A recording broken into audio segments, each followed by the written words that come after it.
کہانی ایک کسان کی۔ ایک دفعہ کا ذکر ہے کہ ایک چھوٹے سے گاؤں میں راج نامی ایک مہربان اور ایماندار کسان رہتا تھا۔ ہر روز راج اپنے کھیتوں میں جاتا، محنت مزدوری کرتا اور اپنے پیارے گھر والوں کے پاس واپس آتا۔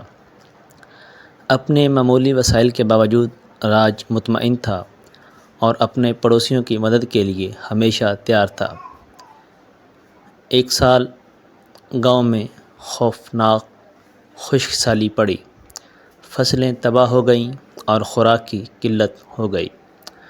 بہت سے گاؤں والے مایوس ہو گئے، لیکن راج پرسکون رہا اور ضرورت مندوں کے ساتھ اپنے پاس جو کچھ تھا اسے بانٹتا رہا۔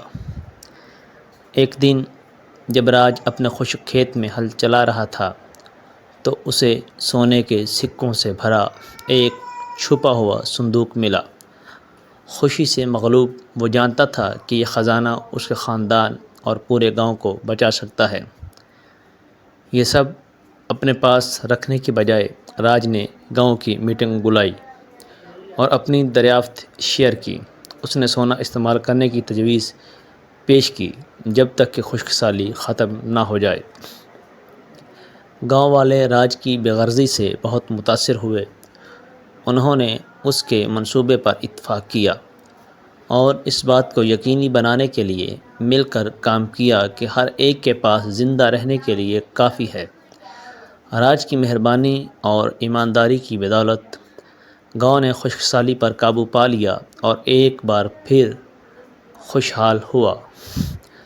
کہانی کا اخلاق: حقیقی دولت سخاوت اور برادری کی بھلائی میں پائی جاتی ہے، مال میں نہیں۔